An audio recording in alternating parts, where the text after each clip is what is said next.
Good morning. There are quite a few questions, so we'll begin.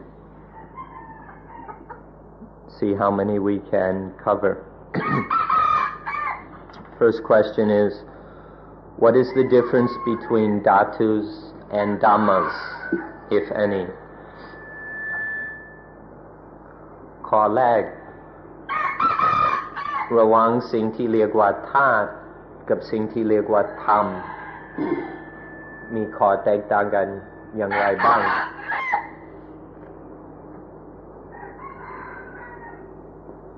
ในทางภาษาบาลีรากศัพท์เดียวกัน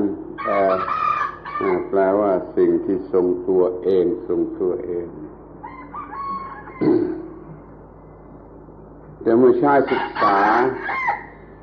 ในแง่ธรรมชาติหรือในแง่วิทยาศาสตร์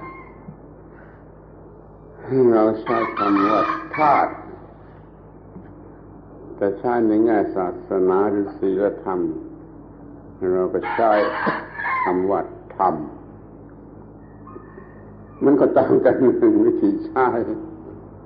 หรือการบัญญัติความหมายเท่านั้นเอง In the root of both of these words is the same, that which upholds itself, that which maintains itself. So the root meaning is identical in both words. But when it comes to using these words, putting them into practice, the term dhatu is a more scientific term, whereas the word Dhamma is a more religious or moral term. So the difference is primarily in how they are defined and how they are used, which means there's not such a big difference.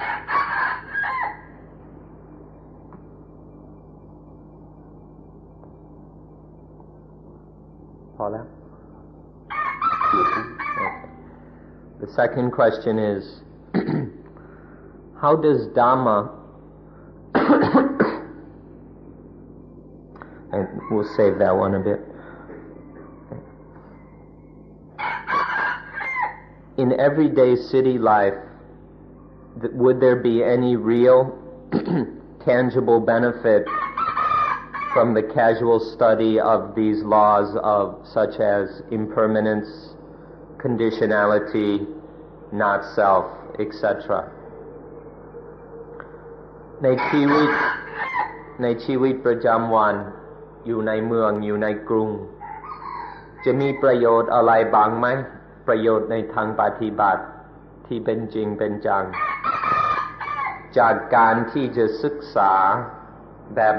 สบายๆหรือแบบสะดวกสบาย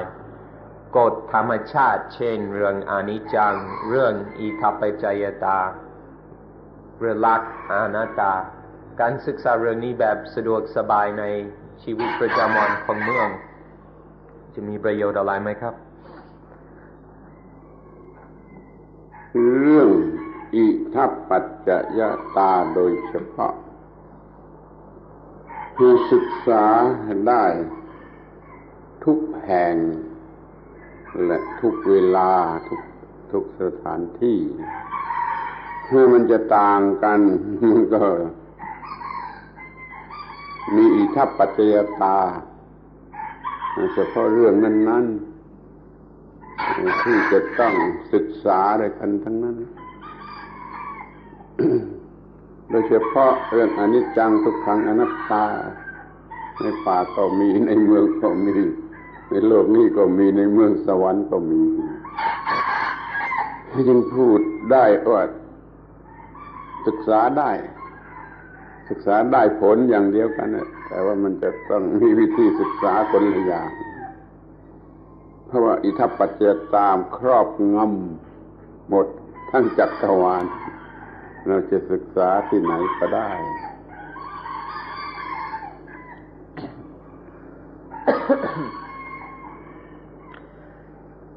The principle of ithapajayata, or conditionality, the interdependency of all things. This law especially can be studied anywhere or everywhere, because this law governs the entire universe. The entire cosmos is under this law of conditionality, of interdependency. So this can be studied anywhere, whether in the city or outside the city. The laws such as impermanence and not self, or anatta,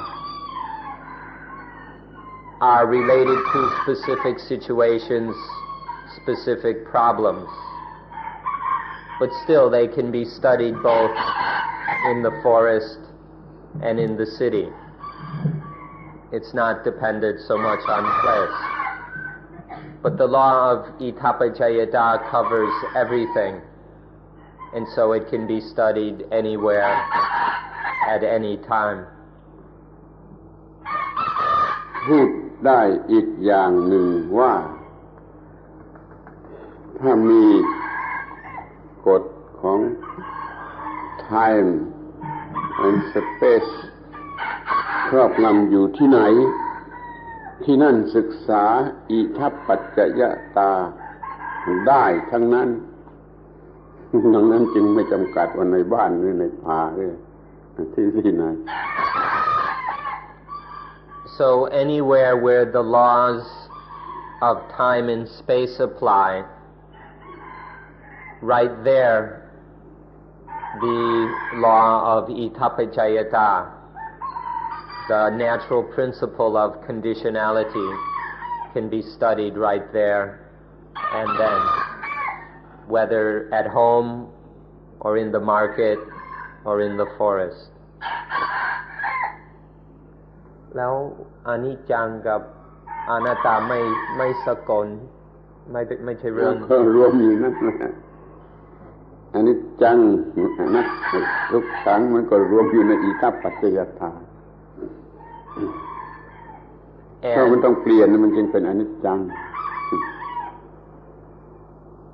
And the laws of impermanence, of unsatisfactoriness and not self are included in the law of ithapajayata, and therefore are also universal. The next question is, how does Dhamma and the laws of Dhamma or nature relate to ecology, into one's duty towards the environment? ธรรมะและกฎของธรรมชาติมันเกี่ยวเนื่องกับเรื่องนิเวศวิทยาและความรับผิดชอบต่อสิ่งแวดล้อมอย่างไรบ้างครับ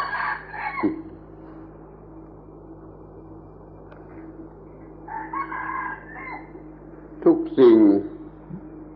ที่มันจะเป็นนิเวศขึ้นมาได้มันก็คือธรรมชาติแล้วมันก็เป็นไปตามกฎของธรรมชาติในความหมายที่ว่า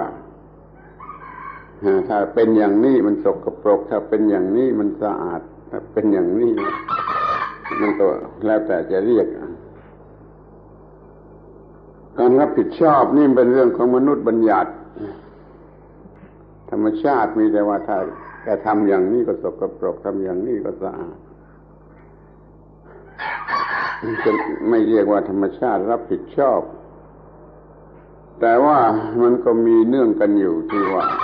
การทำผิดธรรมชาตินั่นมันเป็นหน้าที่ที่ถูกต้องหรือเปล่าถ้าเป็นหน้าที่ที่ไม่ถูกต้องแกก็ต้องได้รับโทษเป็นความทุกข์ยุ่งยากลำบากเจ็บไข้ได้ป่วยถ้าถูกต้องมันก็สบายดีแต่ความรับผิดชอบนี่มันอยู่ที่เมื่อเป็นหน้าที่ความรับผิดชอบในส่วนที่เป็นหน้าที่ตามกฎของธรรมชาติ everything that could be called an ecosystem or an ecology is under the laws of nature. The law of nature governs all ecosystems and all ecology. And the law of nature stipulates how things work. For example, if things are done in this way, then our environment will be dirty. But if things are done in this way, our environment will be clean. The law of nature itself just governs how causes and results interact. As for our responsibilities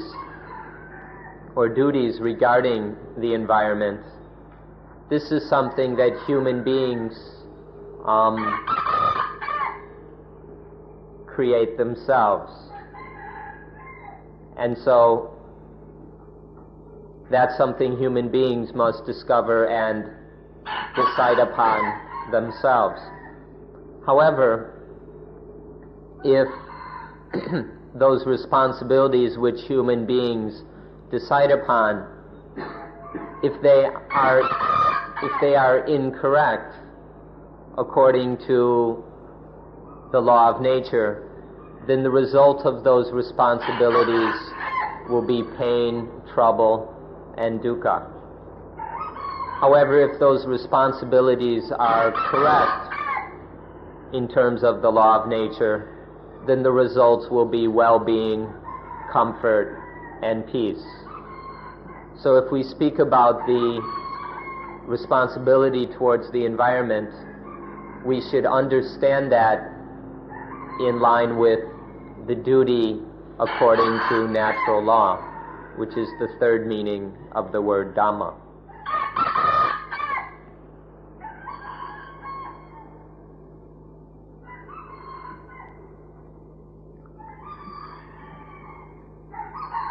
จะมีรายละเอียดไหม?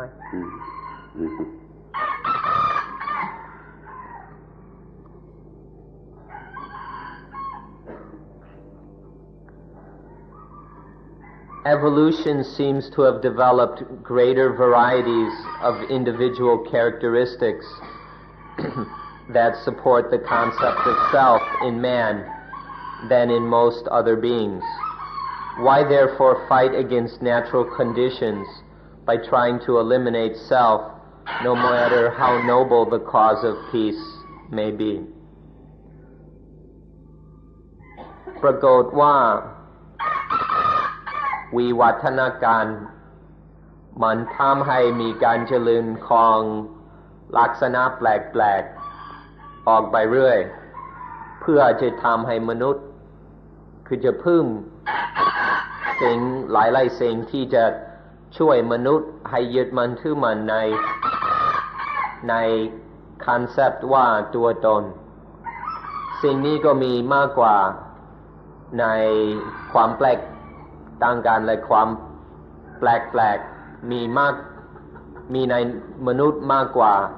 ในสัตว์อื่นๆทำไมเราจะต้องฟื้นของธรรมชาติอย่างนี้เพื่อพยายามที่จะกำจัดตัวตนแม้แต่มันจะมีประโยชน์ทั้งสูงในทางสันติภาพทำไมจะต้องฟื้นปรากฏการณ์ธรรมชาติหรือของธรรมชาติอย่างนี้ตอบได้สั้นๆว่าความรู้สึกว่าตัวตนมีที่ไหนก็เป็นความทุกข์ที่นั่นมีความหนักอกหนักใจขึ้นมาที่นั่น และความรู้สึกว่ามีตัวตนนั้นเป็นเหตุให้เห็นแก่ตนแล้วมันก็เบียดเบียนผู้อื่นเพราะความเห็นแก่ตนนี่เห็นได้ว่าไอ้ความรู้สึกว่าตนน่ะถ้าทำผิดวิธีมันก็เบียดเบียนตนและเบียดเบียนผู้อื่นต่อเมื่อทำถูกวิธีจึงจะมีประโยชน์บ้าง แต่ก็ไม่ใช่ทั้งหมดเพราะว่าคำว่าต้นมันยังเป็นของหนักเป็นภาระหนักเป็นความทุกข์อยู่นั่นเองแต่ถ้าพูดกันในเบื้องต้นคำว่าต้นที่ปฏิบัติถูกต้องตามวิธีนั้นมันก็มีประโยชน์แล้วมันก็มีหลักที่ตายตัวอย่างยิ่งอยู่ว่าต้นนั่นแหละมันต้องช่วยต้นไอ้ต้นที่เป็นทุกข์นั่นแหละต้องช่วยต้นให้หายทุกข์จึงแบ่งแยกเป็นว่าเบื้องต้นในเบื้องสูงธรรมะในเบื้องสูงธรรมะในเบื้องสูงก็ว่าตัวตนที่ไหนก็มีความทุกข์ที่นั่นเบียดเบียนทั้งตนเองและผู้อื่นแต่ธรรมะในเบื้องต้นนี่บอกเอาตัวตนนี่แหละเป็นผู้ช่วยตัวตนหรือเป็นที่พึ่งแก่ตัวตนเพราะว่าคนอื่นไม่อาจจะทำให้ได้อย่างนี้ The thing about self is that whenever the concept of self arises, there is dukkha. There is dukkha right then and there. And then out of that concept of self further arises egoism and selfishness. And so due to the concept of self, one harms both oneself and others. One abuses both oneself and others. Now, one should be careful to discriminate between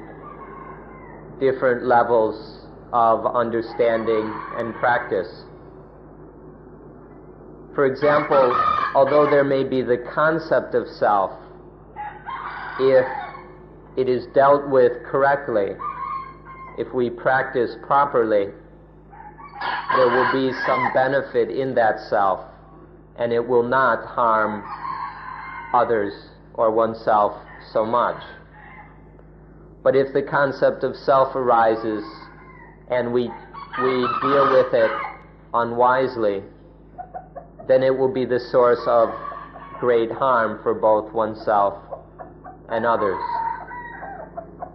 So on an ordinary level, we should never forget that self must depend on itself. We must depend on ourselves,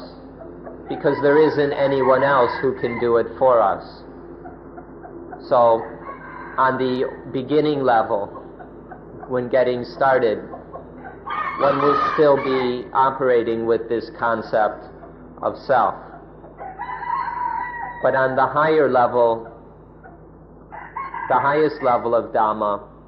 one sees that any kind of self, no matter how good, how noble, any kind of self is dukkha. That any kind of self is a burden. And so one seeks to eliminate all concepts of self. But on an ordinary level, one is abandoning evil and harmful concepts of self and tries to develop a better self, a less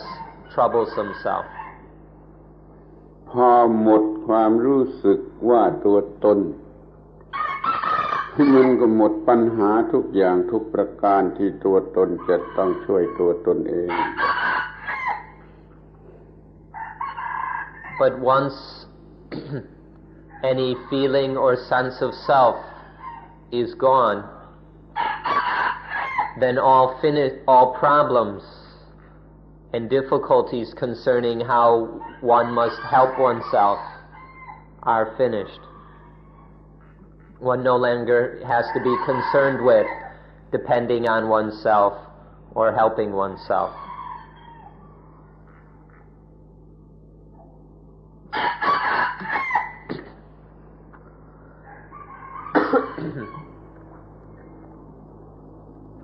For me, a friend is a person I care for, someone I'm attached to, but attachment leads to dukkha. I learned that this week. But without attachment, the person would not be a friend for me.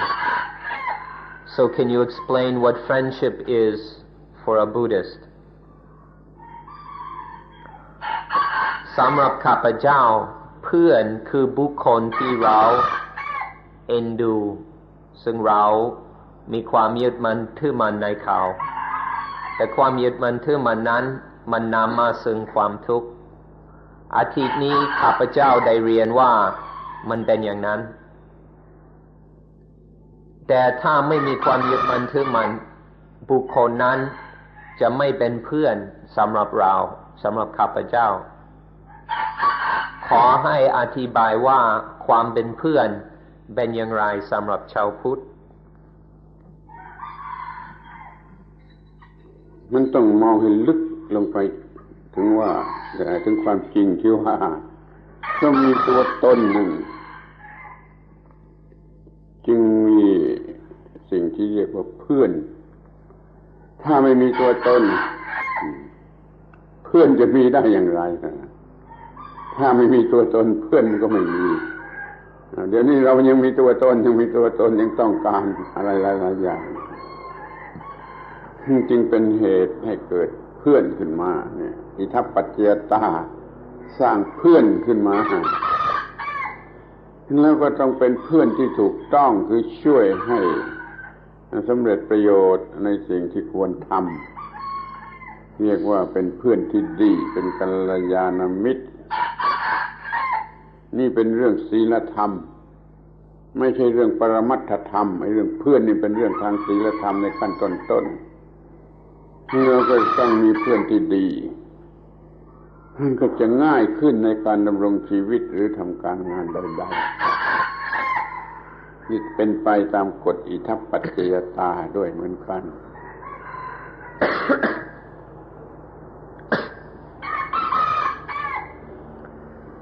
If we look at this matter deeply, we'll see that a friend or the friend arises only because there is attachment to self. Because if we didn't attach to self, there would be no friend. This merely follows the law of itapajayata, the way causes and conditions lead to new causes and conditions endlessly. Because we attach to self, we have certain desires. And so then because of these desires, we want someone that is a friend to help us achieve our desires. And this is how, out of attaching to self, a friend is born. But if one has no more desires and attachments, then there is no need and there is no friend. So this question is basically,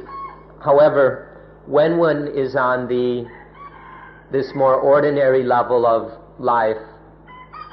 where one still has desires and therefore needs friends, it's important to find the kind of friends that can help us to achieve the things we really need to achieve. These are called good friends, or kalayana mitta. Those friends who help us to realize the most important things in life. So this is basically a moral issue.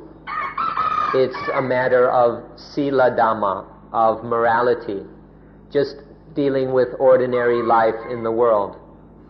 It's not an issue of paramattha dhamma, or of absolute truth, of supreme truth, the kind that liberates. It's more, this kind of question has to do with life on the beginning level. ต้องนึกถึงในกฎเกณฑ์ที่สำคัญที่สุดที่อยู่ข้อหนึ่งที่ว่าตนเองเป็นที่พึ่งแต่ตนเองผู้อื่นจะเป็นที่พึ่งอันแท้จริงไม่ได้ดังนั้นเพื่อนก็เป็นแต่เพียงเข้ามาช่วยให้เราช่วยตัวเองได้ง่ายขึ้นเท่านั้นแหละอย่าลืมว่าตนเองต้องช่วยตนเองเสมอ พระพุทธเจ้าตรัสไว้เด็ดขาดว่าตนเป็นที่พึ่งแก่ตนไม่มีสิ่งอื่นเป็นที่พึ่งได้เพื่อนก็มาช่วยเราพึ่งตัวเราได้ง่ายขึ้นดีขึ้นเร็วขึ้นสะดวก One should never forget the principle that one must help oneself, that you can only depend on yourself. Therefore, a friend is merely someone who helps us to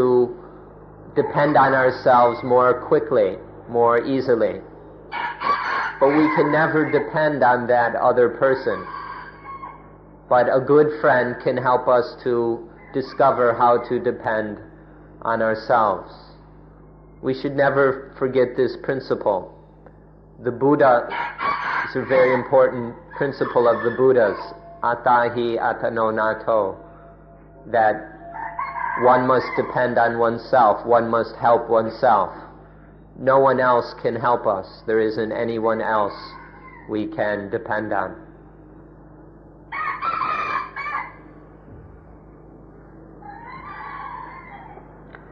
Since there is no I, no me, no mine, I know it wasn't really my father who died of cancer or my friend who died of AIDS. And on an intellectual level, I know that everything is impermanent. But what advice do you give to people who are still hurting years after a loved one's death? And how does one get rid of the memories which are still so strong of having watched these wonderful people deteriorate?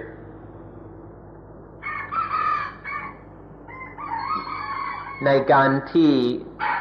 ไม่มีเราไม่มีของเราข้าพเจ้าก็เข้าใจว่ามันไม่ใช่พ่อของเราที่ได้เพราะโรคมะเร็งหรือไม่ใช่เพื่อนของเรา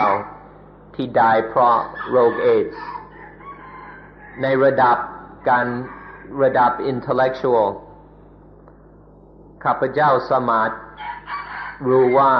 ทุกสิ่งทุกอย่างมันอนิจจังแต่ท่านอาจารย์จะมีคำแนะนำอย่างไรสำหรับคนที่ยังปวดใจเจ็บใจในการที่เพราะคนที่เรารักตายแล้วเราจะขจัดอย่างไรซึ่งความจำซึ่งยังรุนแรงเกี่ยวกับการดูเขาที่เป็นคนดีๆดูเขาเสื่อมไปจนตายเราจะทำกันอย่างไรกับความจำเหล่านี้ก็อย่างเดียวกับที่กล่าวมาแล้วทั้งหมดความรู้สึกว่าตัวตนปัญหาเหล่านี้ก็ไม่มีเพราะมีความรู้สึกว่ามีตัวเรานี่เป็นกฎอิทัปปัจจยตาทำให้เกิดหาสิ่งที่เป็นประโยชน์แก่ตัวเราหรือขอบพระคุณสิ่งที่เป็นประโยชน์แก่ตัวเราบิดามารดาของเราเพื่อนของเราก็เกิดขึ้นถ้าไม่มีตัวเราสิ่งเหล่านี้ก็ไม่มีมันก็เป็นเรื่องของศีลธรรมตามธรรมชาติที่ว่าช่วยกันตามกฎเกณฑ์ของสัญชาตญาณมันเป็นความรู้สึกที่ประหลาดนะสัญชาตญาณถ้าบริสุทธิ์มันก็ไม่ได้ไม่ใช่ว่าต้องได้อะไรหรือต้องมีประโยชน์อะไรจึงจะช่วยอยากจะยกตัวอย่างไอ้ลูกไก่ตัวเล็กๆมันช่วยจิกเห็บที่กินหน้าของไก่ตัวโตไก่ตัวโตจิกไม่ได้เอาออกไม่ได้แล้วก็ไม่มีใครใช้ไอ้ไก่ตัวโตมันก็มาตะแคงหน้าให้ไอ้ไก่ตัวเล็กจะจิกเห็บออกได้นี่ก็เป็นเรื่องของสัญชาตญาณกันได้มันไม่ได้มีความคิดว่าพ่อว่าแม่ว่าเพื่อนว่าอะไรเราก็จะอาศัยศีลธรรม ส่วนที่เป็นไปตามกฎเกณฑ์ของสัญชาตญาณนี่ช่วยพ่อช่วยแม่ช่วยเพื่อนช่วยอะไรได้โดยที่เราไม่ต้องเป็นทุกข์เรามีพ่อมีแม่มีเพื่อนได้โดยไม่ต้องเป็นทุกข์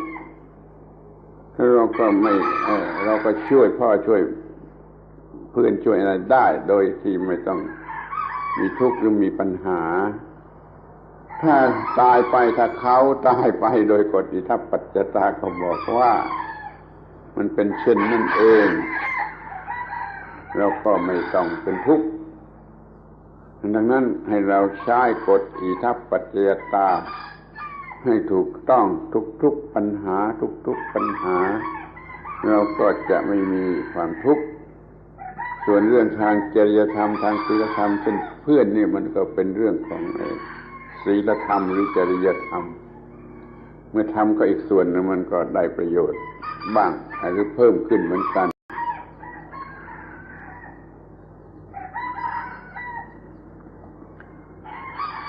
The first response to this question is the same as we've just mentioned, that if there is no attachment to self, there won't be any problems like this. One will not have any difficulties about the way nature takes its course. But once there is a sense of self, when there is a sense of self, then the self will look for people and things that are of use to it, that benefit it. Or the self will feel a desire to be thankful to the people and things that have helped it. And so once there is a sense of self, we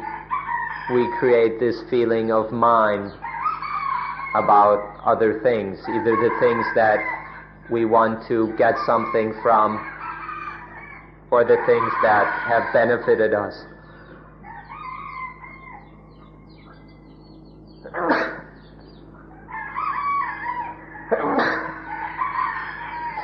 Now this is once again the ordinary level of morality. It's just a natural, instinctual morality that beings, that lives will help each other. This is one way that the law of itappajayata, of conditionality, works.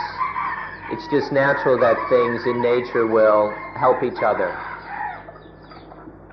For example, a small chick can help pick the ticks off the face of an adult chicken. The large chickens can't pick the ticks off of their own faces. There's nothing they can do about them. But they can go up to a small little chick and put their head down, and the little chick can pick the tick. Tick are little insects that suck blood. And there are many of them in the forest. The chick, the baby chicken, can pick the ticks off the face of the larger bird. This is just something natural. It's a natural kind of morality. If on this level animals and people learn to work together properly, we can live without any problems. If we can live without selfishness, then we can live together in ways where we just help each other to deal with worldly situations.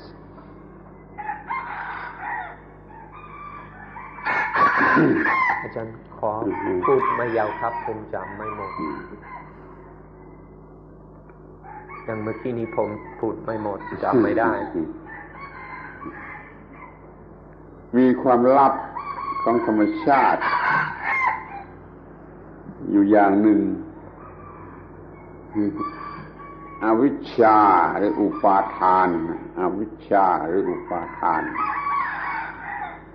ถ้าไม่เกิดความรู้สึกว่าตัวเราถ้าทำให้เกิดความรู้สึกในผู้ที่รักเราช่วยเหลือเราว่าพ่อหรือแม่ของเราวิชชาอวิชชาเป็นพ่ออุปาทานเป็นแม่ในความหมายนี้ท่านสอนให้ฆ่าพ่อฆ่าแม่เสียท่านทั้งหลายจะตกใจโอ้ฆ่าพ่อฆ่าแม่เป็นอกตัญญูนี่เพราะไม่เข้าใจฆ่าอวิชชาฆ่าอุปาทานเสียไม่ต้องไปฆ่าตัวพ่อตัวแม่ไม่ต้องไปฆ่าตัวพ่อตัวแม่ฆ่าอวิชชาอุปาทานเสียความรู้สึกยึดถือว่าตัวเราก็หมดไปความรู้สึกยึดถือว่าพ่อแม่ก็หมดไปนี่เป็นเรื่องปรมัตถธรรมซึ่งเอาธรรมะที่ลึกซึ้งเป็นหลักแต่ถ้าเป็นเรื่องศีลธรรมในภาษาคนเอาตัวคนเป็นหลักเราก็ฆ่าพ่อฆ่าแม่ไม่ได้หรอกแต่ในทางปรมัตถธรรมมันสูงสุดเราฆ่าพ่อฆ่าแม่ก็ได้ก็ได้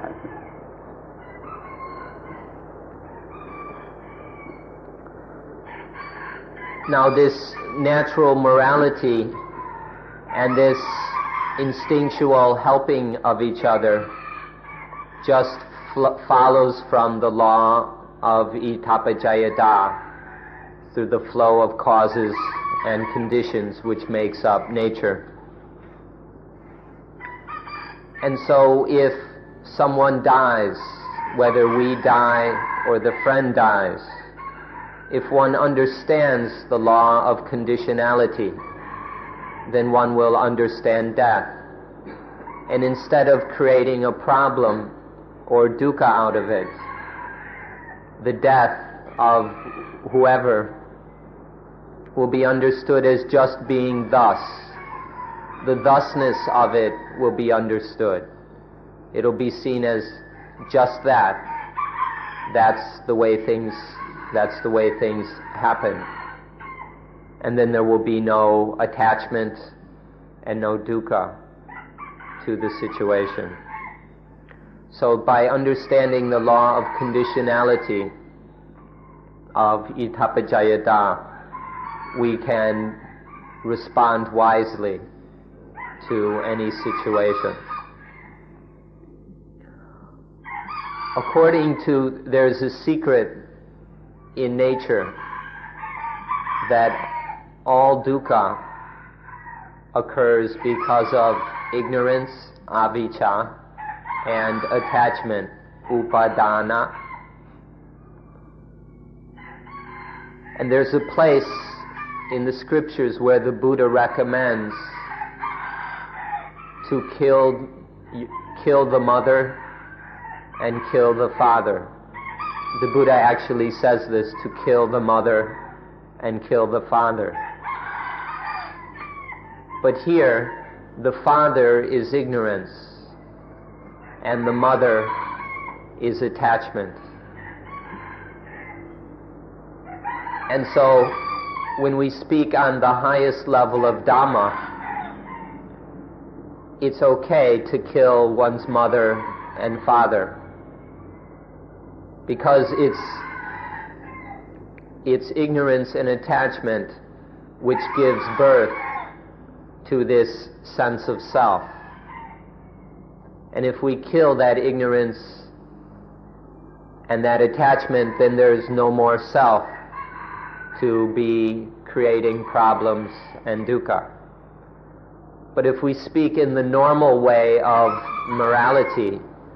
if we speak in an ordinary, popular or moralistic religious way, then to say kill one's mother and father is a horrible thing. But in the language of the highest Dhamma, of the Dhamma that liberates, one must kill one's mother and father. มีพระพุทธภาษิต ที่ทำให้คนโง่ฟังไม่ถูกแล้วก็ตกใจก็กลัวเหลือประมาณก็คือพระพุทธภาษิตที่ว่าฆ่ามารดาเสียฆ่าบิดาเสียแล้วเป็นคนอกตัญญูท่านจะถึงที่สุดแห่งความทุกข์ท่านอย่าเพิ่งตกใจไม่ต้องไปฆ่าตัวบิดามารดาแต่ว่าฆ่าอุปาทานหรืออวิชชาที่ทำให้เกิดความรู้สึกยึดมั่นถือมั่นว่ามีตัวกูแล้วก็มีบิดามารดาของกูฆ่าอวิชชาเสียฆ่าอุปาทานเสียก็หมดความรู้สึกว่าตัวตนของกูมันไม่มีและบิดามารดาก็พลอยไม่มีไปด้วยแล้วก็เป็นอกตัญญูรู้สิ่งที่ปัจจัยอะไรปรุงแต่งไม่ได้อากตะสิ่งที่ปัจจัยปรุงแต่งไม่ได้อัญญูรู้อากตัญญูรู้สิ่งที่ปัจจัยปรุงแต่งไม่ได้ก็คือพระนิพพานฆ่ามารดาฆ่าบิดาเสียแล้วก็จะรู้จักพระนิพพานคนโง่ฟังไม่ถูกแล้วก็กลัวก็ไม่กล้าศึกษาไม่กล้าทำคำว่าอากตัญญูมีสองความหมายแปลว่าไม่มีกตัญญูอากตัญญูในภาษาศีลธรรมแล้วอันเกิดภูนี่อากตัญญูที่มารู้สิ่งที่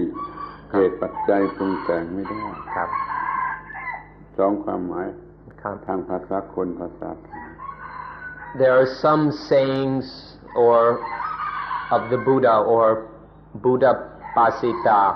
of the Buddha which stupid people cannot understand, and that they get these people very, very upset and confused. One of these is the saying that we just mentioned: to kill one's mother, to kill one's father, and be an ungrateful person or be an agatanyu person. There's the word gatanyu, which in the language of morality, in people language, this word means to be grateful. So in the ordinary meaning of to be an agatanyu person is to be an ungrateful person. So some people, when they hear this, to kill one's mother and father and be a very ungrateful person, they think that this is a real criminal teaching.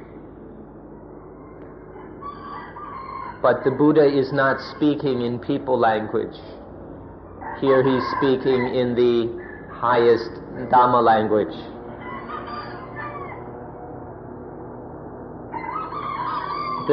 The things that give birth to the self are not our biological parents, but merely ignorance and attachment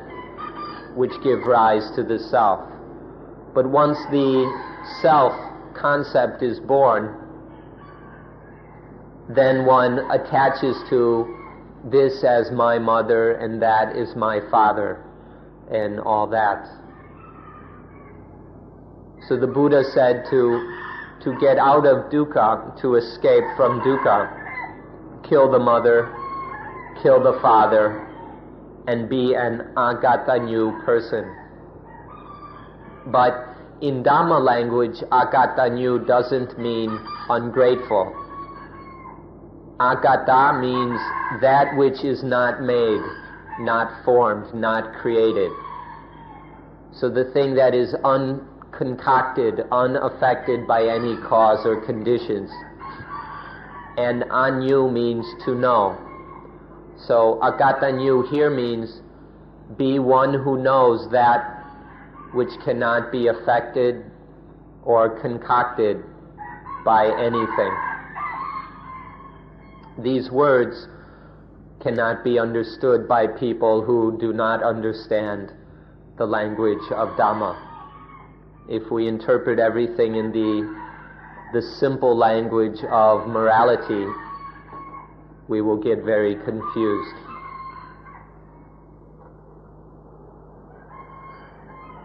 เมื่อ ข้าพเจ้าเอา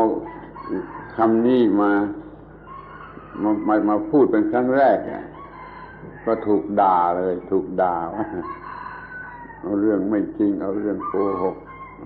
มาพูดพระพุทธเจ้าคงไม่ตัดอย่างนี้เขาก็ด่าแต่ว่าเขาไม่ฟังคำอธิบายของเราเขาก็พอได้ยินเขาก็ด่าซะแล้วนี่ก็เป็นปัญหาอย่างหนึ่งด้วยเหมือนกันเพราะฉะนั้นขอให้ท่านทั้งหลายฟังอะไรให้ดีๆฟังให้ดีๆฟังให้เข้าใจลึกซึ้งให้ทั่วถึงต้นเหตุและเหตุผลของมันท่านก็คงจะเข้าใจได้เรื่องหรือคำพูดที่ฟังยากอย่างนี้ก็ยังมีอยู่อีกไม่ใช่หมดเพียงเท่านี้ When I first repeated these words of the Buddha, I was severely scolded and reviled by many people. They called me a liar. They said that the Buddha would never say such a thing as kill one's mother and kill one's father. And so they just started getting angry with me right away and didn't even listen to the explanation. So this is a certain kind of problem that exists also. So therefore we ask that you listen very carefully with an open mind until you understand the Dhamma meaning of such words very profoundly. Because there are other sayings like this which are very difficult to understand. There's not just this one, there are many. Of course, the ordinary moralistic Buddhists never talk about these things, but they are there, and with an open mind we can come to understand them.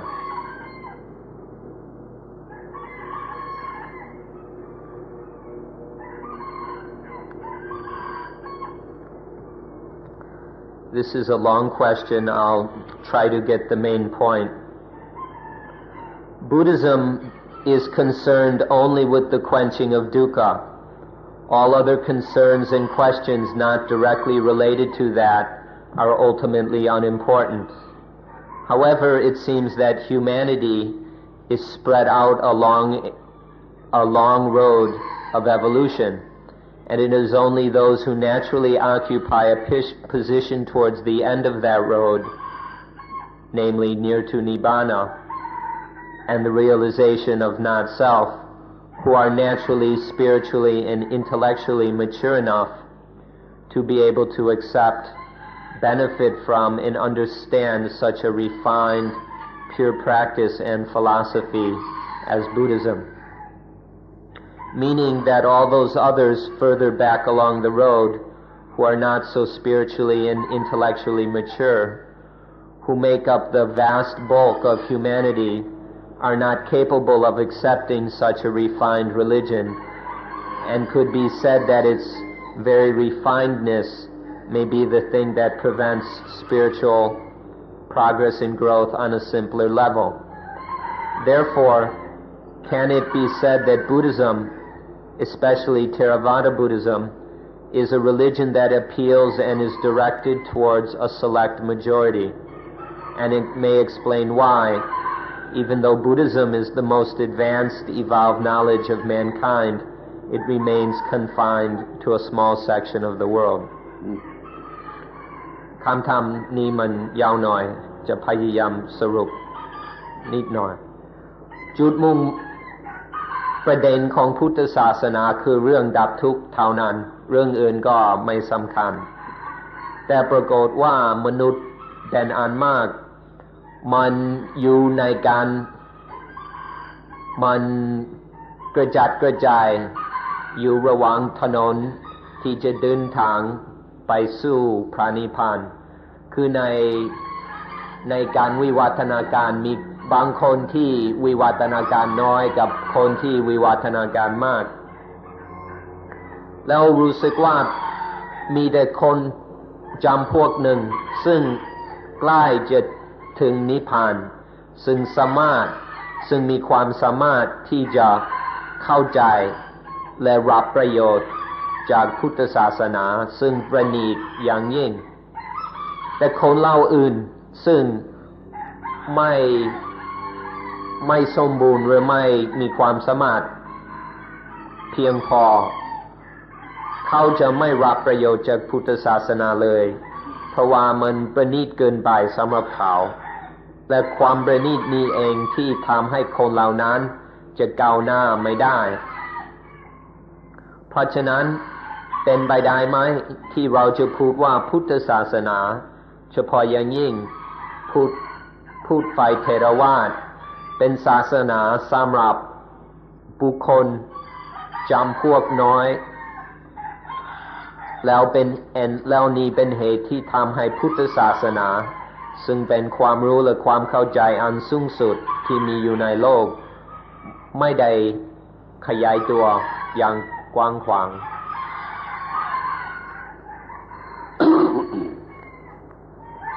ข้อนี้ก็จริงอย่างที่พูดนั่นธรรมะที่เป็นความหลุดพ้นเป็นนิพพานนั้นลึกมากจนต้องศึกษาหรือปฏิบัติเป็นพิเศษจึงทำไม่ได้ทุกคนถ้าทำไม่ได้ทุกคนจึงมีพุทธศาสนาบางนิกายพยายามอย่างอื่นสำหรับคนที่ทำไม่ได้คือคนที่ยังมีความโง่มากนะเขาก็ขอให้ทำอย่างอื่นไปก่อนแต่ก็มุ่งไปในทางเดียวกันบางทีให้ท่องจำในคำที่เข้าใจไม่ได้อยู่เรื่อยๆจนกว่าจะเข้าใจได้อย่างนี้ก็มีหรือมิฉะนั้นก็สอนระบบใดระบบหนึ่งที่เมื่อเป็นอยู่อย่างนั้นแล้วก็ค่อยๆรู้ธรรมะที่ลึกขึ้นไปเองอย่างนี้ก็มีขอรับรองขอยืนยันว่าพุทธศาสนาลึกไม่เข้าใจได้ทันทีสำหรับทุกคนจนพระพุทธเจ้าคิดว่าจะไม่สอนนะมันลึกเกินไปแต่ท่านมาคิดว่ามันมีบางคนจะรู้ได้มันสอนเถิดท่านจึงได้สอนไอ้เรื่องที่มันลึกเกินไปนี่เราก็จงพยายามทำตนให้อยู่ในพวกที่พอจะเข้าใจได้พยายามศึกษาในตัวเองในภายในไม่ใช่ข้างนอกศึกษาในภายในให้มากเข้าสักวันหนึ่งก็พอที่จะรู้ได้ขอให้แก้ไขความขัดข้องนี่อย่างนี้อย่าปฏิเสธเลยว่าเข้าใจไม่ได้เพื่อมาพยายามอยู่มันก็ค่อยๆเปลี่ยนเป็นว่าจะเข้าใจได้จนกระทั่งว่ามันเข้าใจได้ถ้ามันง่ายเกินไปมันก็ไม่มีประโยชน์อะไรหรือไม่ต้องมีพุทธศาสนาในความดับทุกข์เรื่องดับทุกข์มันยากมันลึกซึ้งมันก็ต้องพยายามมากหน่อยลงทุนมากหน่อยแต่แล้วมันก็คุ้มค่าสรุปความว่าอย่าปฏิเสธเสียว่าเป็นสิ่งที่รู้ไม่ได้แล้วก็ไม่สนใจ พวกมหายานเขามีอุบายสำหรับคนที่ต้องใช้คำว่าโง่เลยยังโง่เลยเป็นพวกอาซิมเนี่ยเขาก็ให้ท่องคำว่านะโมอมิตาภะนะโมอมิตาภะนะโมอมิตาภะนะโมอมิตาภะถ้าได้ 80,000 ครั้งแล้วเขาก็จะ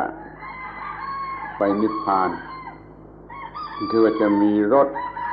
มารออยู่บนหลังคาบ้านพอเขาตายเขาก็ขึ้นรถไปนิพพานท่านดูวิธีที่ครูบาอาจารย์เขาวางไว้มันโง่มันรู้เดี๋ยวนี้ไม่ได้มันคอยมันท่องชื่ออมิตาภะสิ่งที่มีแสงสว่างอันไม่จำกัดสิ่งที่มีอายุอันไม่จำกัดถ้าอาซึ่งคนนั้นว่าไปกว่าจะครบ 80,000 ครั้งมันคงจะไม่วี่แววว่าอะไรว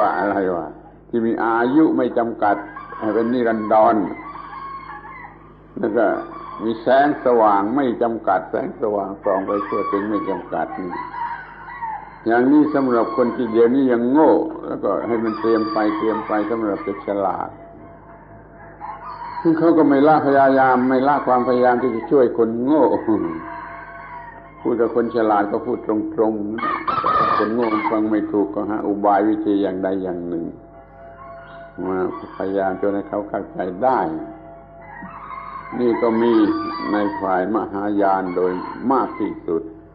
เพราะเขาอยากจะเป็นมหายานจะออกยกไว้ทั้งหมดเขาก็ต้องมีวิธีที่แยบคายหรือที่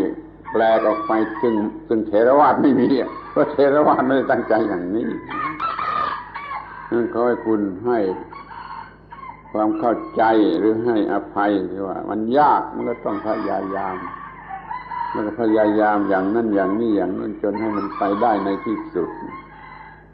นี่ระเบียบแบบแผนที่ครูบาอาจารย์เขาวางไว้เขาก็มุ่งหมายอย่างนั้นนั่นพูดได้เลยว่าครั้งแรกเข้าใจไม่ได้แต่ก็มีได้อยู่ในวิสัยที่ว่าเข้าใจไม่ได้เช่นเลยเข้าใจไม่ได้เช่นใดอย่างนั้นไม่ใช่พยายามมันจะค่อยๆเข้าใจได้แล้วก็ไปถึงจุดหมายเดียวกันนะถ้าไปถึงสิ่งที่มีอายุไม่จำกัดมีแสงสว่างไม่จำกัดไปถึงพระนิพพานด้วยกันที่คนฉลาดก็ไปถึงคนโง่นี่ก็อุตส่าห์ตามไปจนถึงจะใช้เวลานานหน่อยนี่ก็เข้าใจความยากง่ายของพระพุทธศาสนามันมีอยู่ในลักษณะอย่างนี้อธิบายแต่ใจความแต่ก็ฝรั่งอุตส่าห์มาน่าจะได้โอกาสฟังเต็มที่ไม่ใช่พูดเฉพาะคนไทย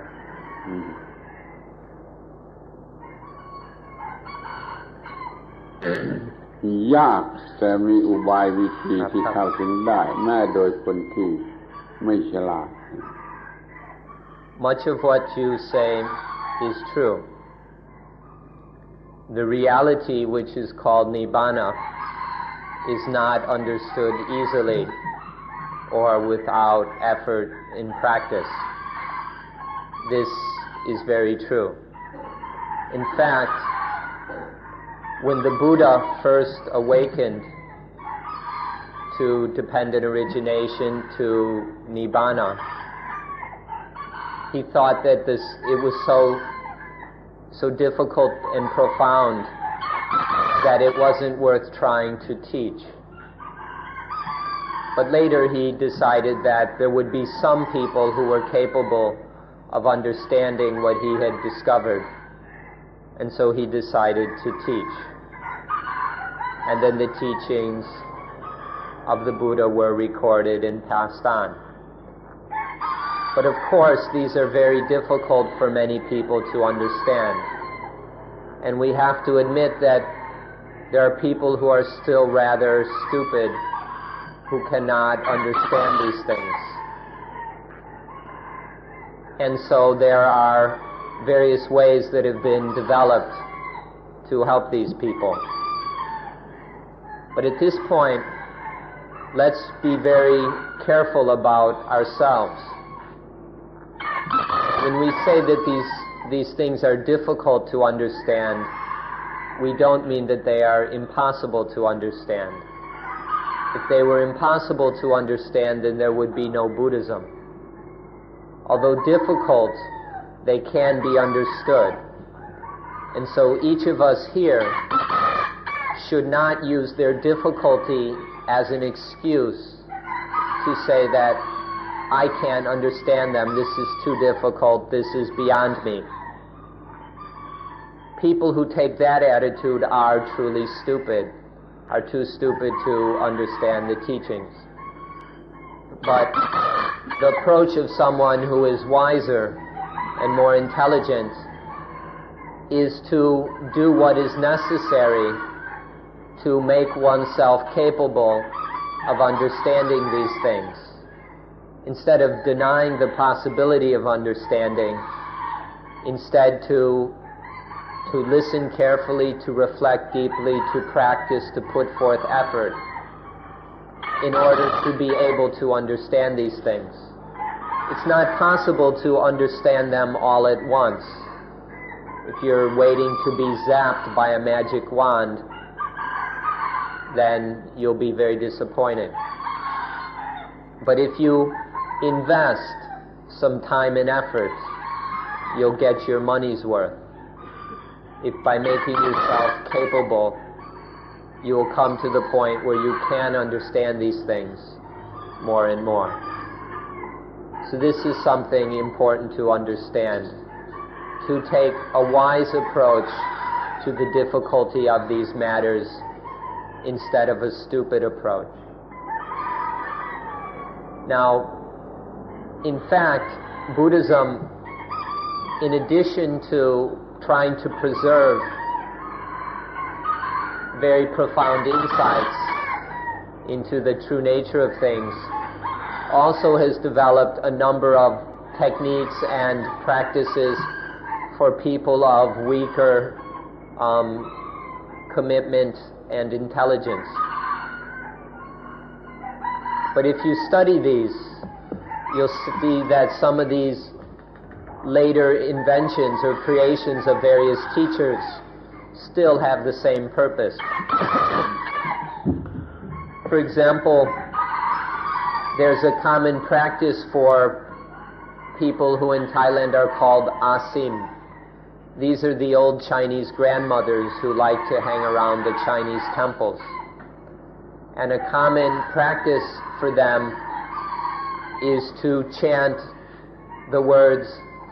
Amitabha, Amitayu, Amitabha, Amitayu. They're told that if they chant these 80,000 times, that when they die, a special carriage will wait on the roof of their house in order to take them to Nibbana. Now, at first, those who have a understanding of the original teachings of Buddhism will consider this to be rather stupid and superstitious. But if one looks more closely, one can see what the teacher who thought up this method was trying to do. The purpose was to get these people to say Amitabha Amitayu 80,000 times with the understanding that eventually anybody but a real fool would start to wonder, well, what do these words mean? Only a real fool would chant them endlessly without asking and inquiring as to their meaning. The word Amitabha means infinite light, boundless light, immeasurable light. And Amitayu means infinite life, boundless life, immeasurable life. Immeasurable life is that which is eternal, which is a synonym for Nibbana. The same is true for boundless, immeasurable light. So, while chanting this 80,000 times, one has the possibility to start to wonder, well, what does this mean? And this can be the spark for the beginning of an understanding of what Nibbana and Buddhism is really about. So some of these Mahayana practices, which at first may seem rather foolish or superstitious, if we look closely until we see the original intention of some of these practices, then we will see that they too are designed to lead people towards an understanding of the highest Dhamma. But for people who are on a certain level, they can't get there directly. And so there are some things available to help them to get to a place where or a level where they can understand. So it's true that The highest Dhamma teachings are very difficult to understand, but they are not impossible to understand. And we all ought to put some time and effort into getting ourselves ready so that we can understand them. There's no need to automatically consider oneself to be incapable, and therefore to give ourselves no chance of realizing the best thing there is to realize in life. ที่นี้ฝ่ายเถรวาทเรา ไม่ทำอย่างนั้นไม่ทำอย่างนั้นแล้วก็มีแนวมีหลักสำหรับให้คิดที่แม้ว่าจะคนไม่ฉลาดก็พอจะคิดเช่นได้ตั้งปัญหาถามตัวเองไอ้ความทุกข์เป็นอันมากยุ่งยากลำบากทุกข์ทรมานอย่างมากนี่มันมาจากไหนมันเกิดขึ้นได้อย่างไรพยายามคิดจนมองเห็นมันมาจากการมีตัวกู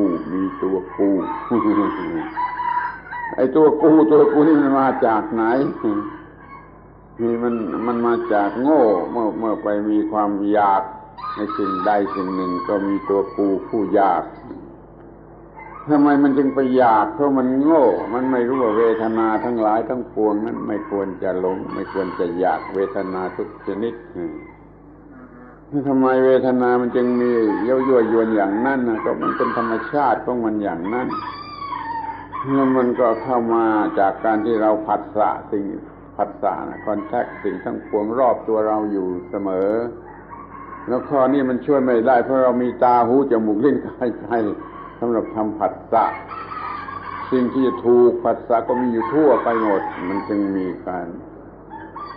กระทบทางผัสสะคือตากับรูปเป็นต้น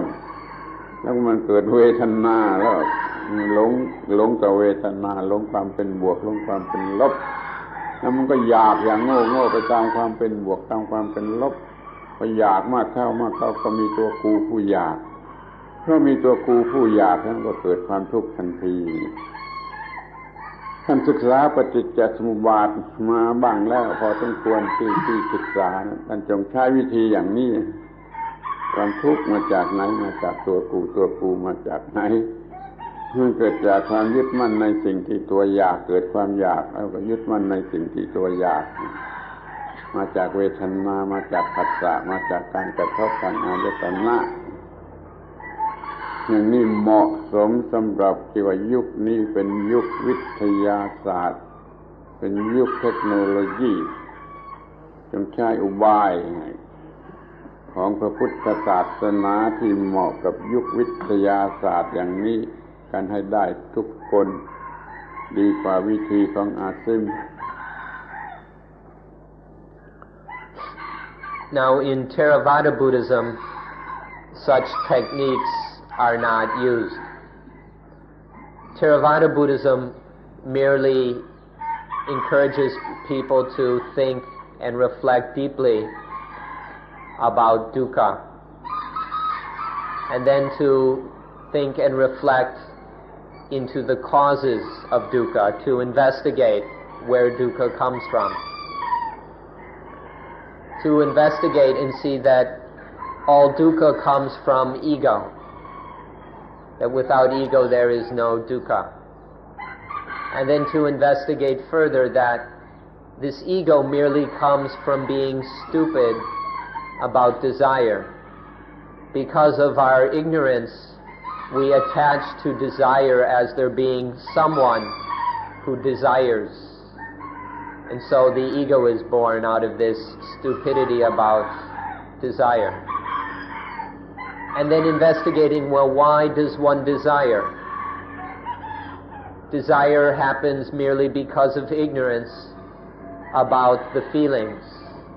not understanding how feelings are merely natural occurrences. One takes them to be real and important and creates desire out of that. and not understanding how the feelings merely come from contact, because the sense organs are always there ready to experience the world, and the world is full of things to be contacted. It's just natural that contact will occur. We have these kind of nervous systems in this kind of world, and so contact is natural. Contact happens, and due to contact there are the feelings, or vedana. Because the feelings are not understood, there arises desire.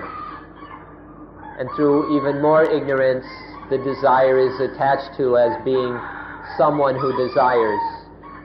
And then ego is born. And due to this ego, there is selfishness. So this is the approach of Theravada Buddhism, to explore dukkha and its causes in this way. This is a very scientific approach. It's systematic, it's rational, it can be investigated and recreated and proven by each of us for ourselves. So this is an approach that is appropriate for our times, for the era when science is highly developed. It's not necessary for us to go to some of the old techniques like for the old Chinese grandmothers. We are in these times able to use this scientific approach of investigating dependent origination, how dukkha arises due to ego, which arises through attachment to the desirer, which arises because of desire, which comes from ignorance about feelings, which arise naturally due to contact. Exploring dependent origination, then, is the scientific approach favored by Theravada Buddhism. ยังควรจะเข้าใจว่ายังมีพวกอื่นคณะอื่นเขาประดิษฐ์วิธีคำสอนปฏิบัติอย่างอื่นมีอีกเยอะแยะมีหลายอย่างจะยกตัวอย่างเช่นว่าไอ้ตันตริกบุตติซึมพุทธศาสนาอย่างตันตระดัดแปลงมาจากฝ่ายฮินดูเขาให้บริโภคกามเซ็กซ์บริโภคกามจนจุดสูงสุ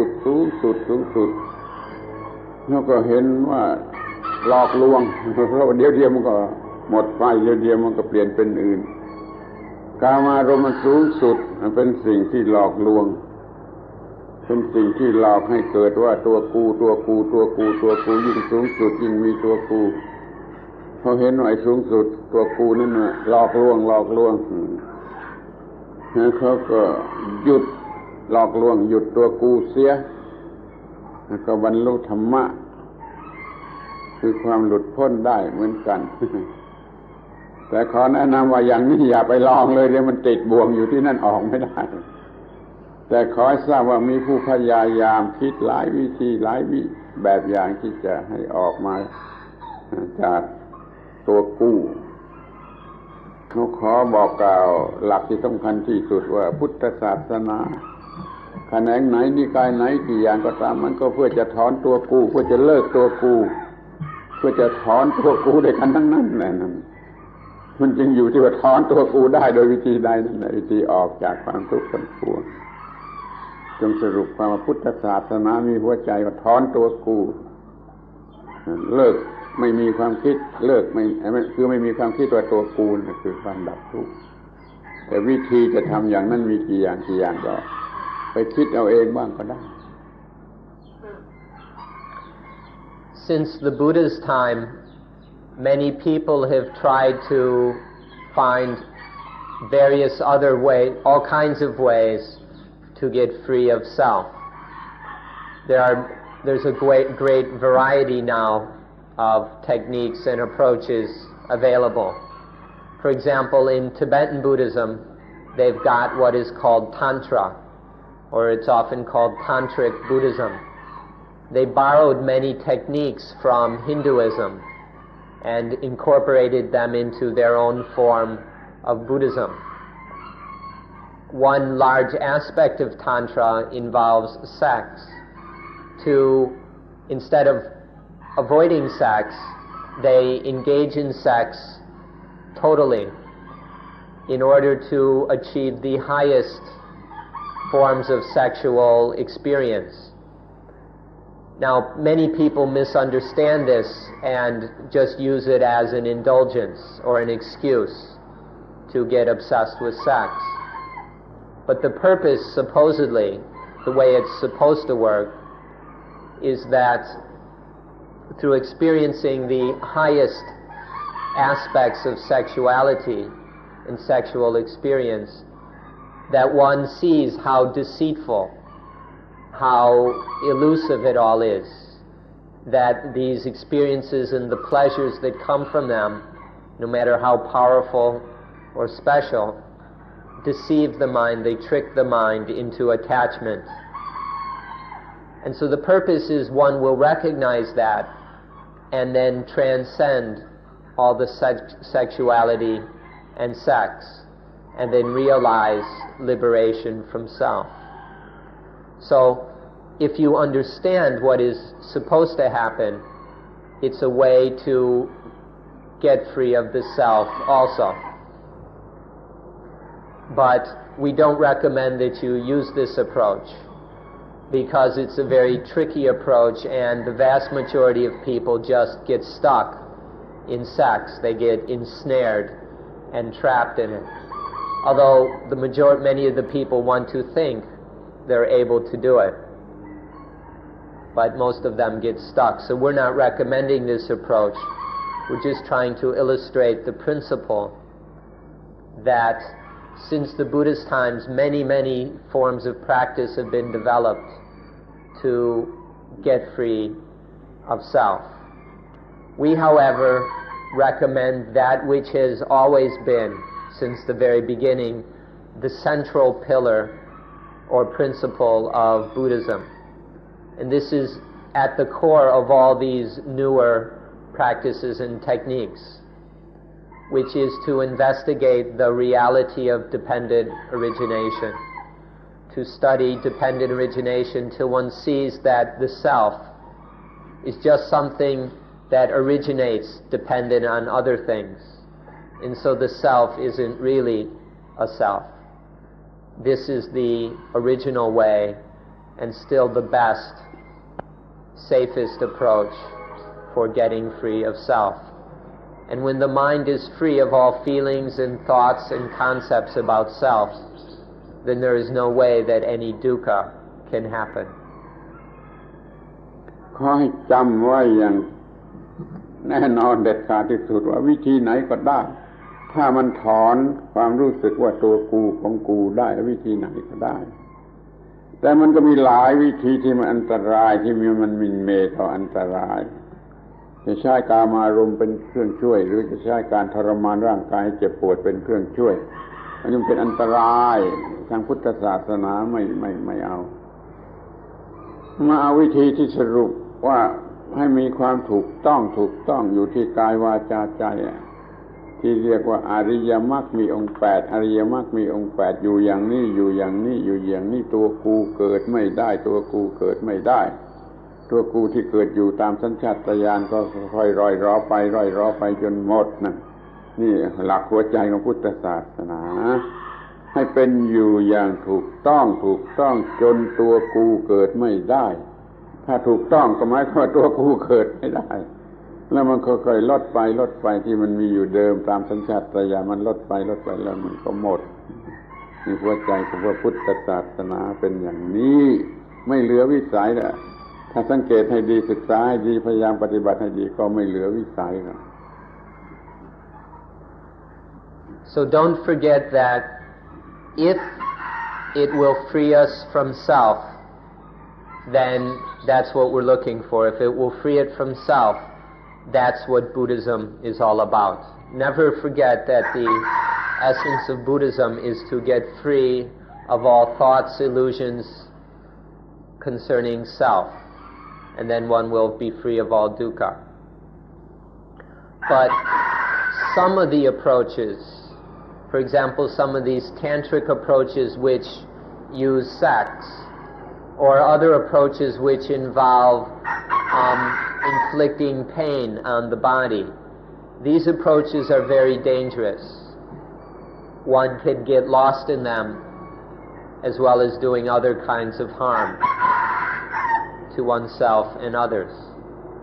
And so one must be very careful. You can use whichever approach that you think will work, but understand what working means, that it will get us free of self. But we recommend living correctly. The safest approach has always been to learn how to live correctly in body, our physical actions, in speech, what we say and think, and in mind, which can be summarized simply as living the Noble Eightfold Path. When one lives in the way that's described as the Noble Eightfold Path, then there is no room for self to arise, and so there is no chance of dukkha. This is the safest approach, and the one we recommend to all of you, to live in the way which is called right living, or the Noble Eightfold Path.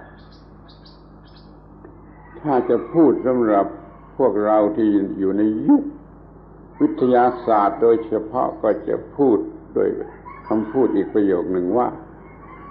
อย่าตกอยู่ภายใต้อิทธิพลของความเป็นบวกหรือความเป็นลบถ้าตัวกูบวกเกิดไม่ได้ตัวกูลบเกิดไม่ได้ไม่มีตัวกูไหนที่เกิดได้อย่าไปตกอยู่ภายใต้อิทธิพลของความเป็นบวกกับความเป็นลบของสิ่งที่เข้ามากระทบกับเรา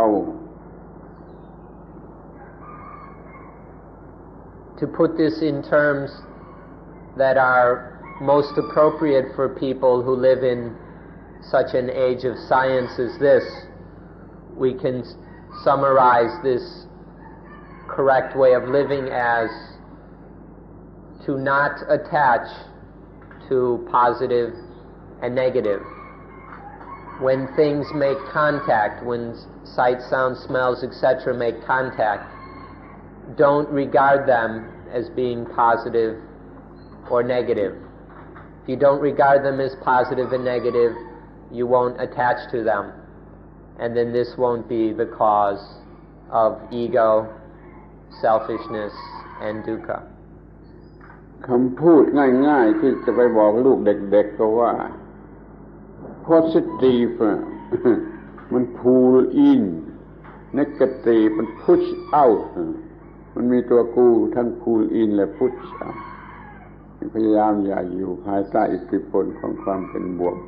และความเป็นลบ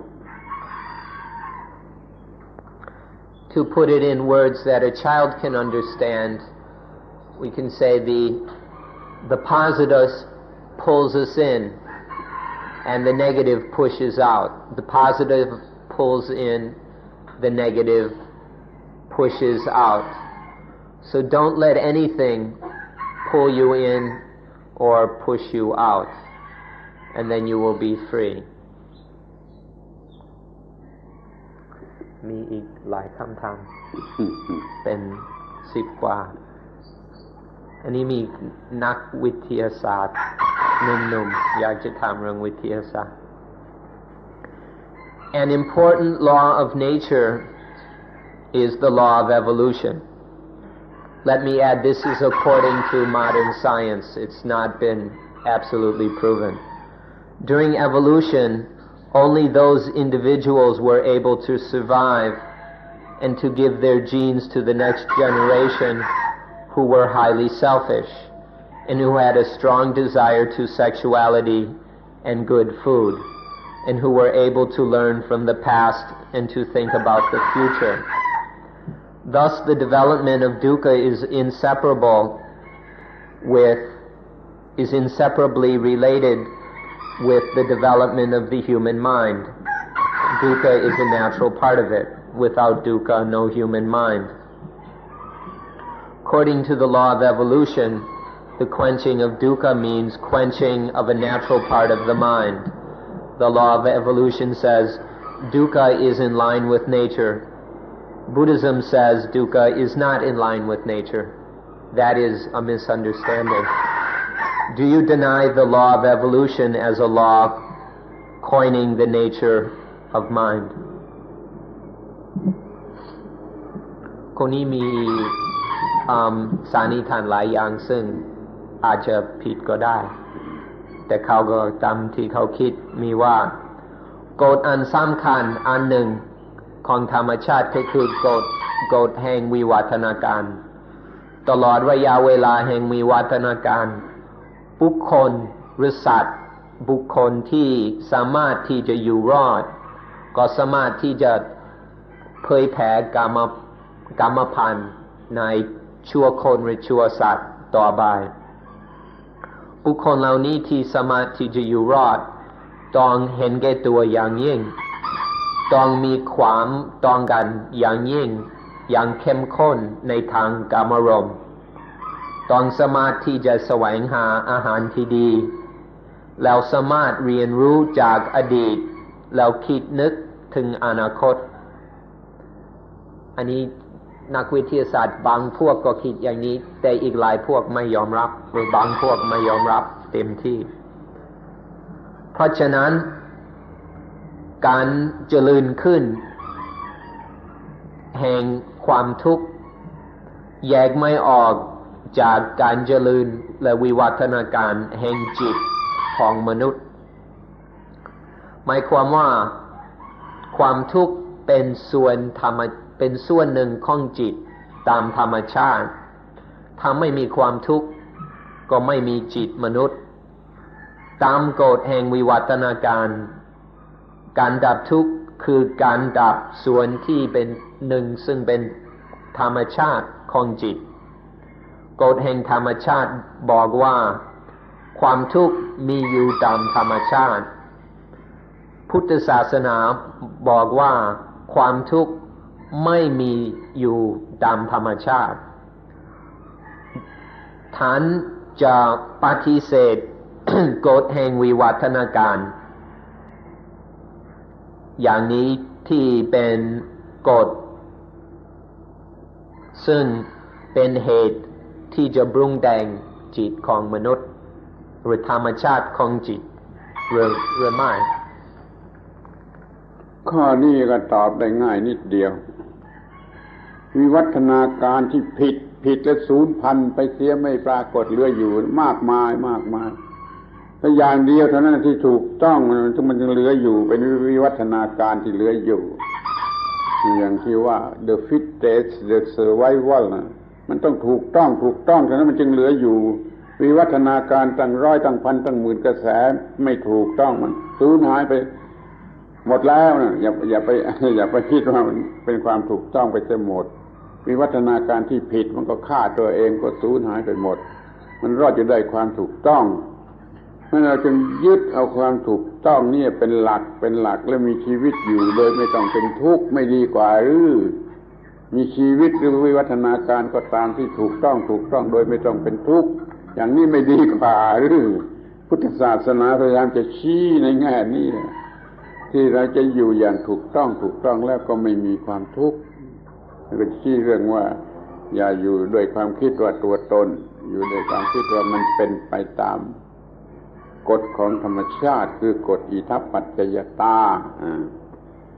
ตอบง่ายๆแค่นี้วิวัฒนาการที่ผิดมันวินาศไปแล้วเท่าไหร่เนาะมันต้องเหลือแต่วิวัฒนาการที่ถูกต้องพุทธศาสนาคือความรู้แห่งความถูกต้องแล้วก็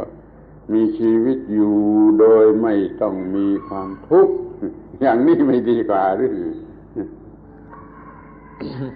We can respond to this quite simply and briefly. There isn't just one evolution,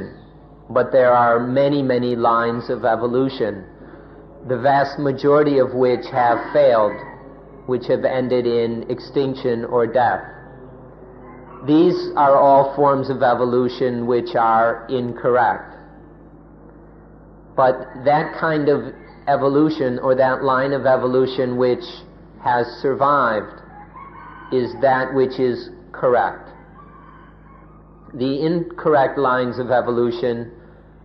have failed due to their incorrectness. And it's only the correct line of evolution which succeeds and leads to true survival. And it does so because of its correctness. Now, isn't it better to follow the correct line of evolution so that the evolution of life leads to no dukkha? The implication here is if one is still experiencing dukkha, one has not yet followed the highest line of evolution, and one is not really surviving. If one looks at dukkha, it's hard to call that survival. So Buddhism is asking, isn't it better to follow the correct line of evolution so that there is no dukkha? If to live correctly, to evolve correctly, is to live without any attachment to life, without any sense of self or ego in life. And then everything will be correct. By removing the self and ego, everything is correct. And then this form of evolution will lead to true survival of the fittest. The correct form of evolution can be called survival of the fittest. But to be really fit, one must be free of self, free of ego. ก็ขอให้ดูดีๆว่ากามารมณ์ก็ดีความเจริญทางวัตถุที่ส่งเสริมกามารมณ์ก็ดีมันทำให้เกิดผลอะไรขึ้นมาเกิดผลเป็นวิกฤตการณ์ทุกชนิดแม้แต่มหาสงครามเพราะสิ่งเหล่านี้มันเกินแล้วมันก็เกิดปัญหาไอ้ลักชัวรี่ทั้งหลายมันก็เป็นปัญหาเพราะว่ามันเกินมันไม่ถูกต้องมันไม่พอดีเราจึงไม่นิยมกามารมณ์ไม่นิยมความเจริญทางวัตถุซึ่งมากขึ้นแล้วทำให้โลกนี่มีปัญหามีความเห็นแก่ตัวมีความอิจฉาริษยามีสงครามตลอดเวลา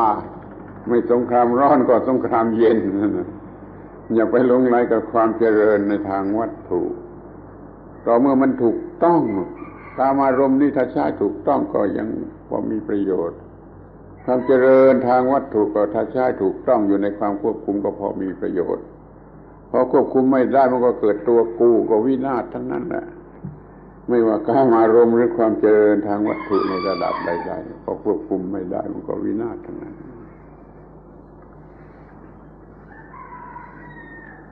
So we don't stress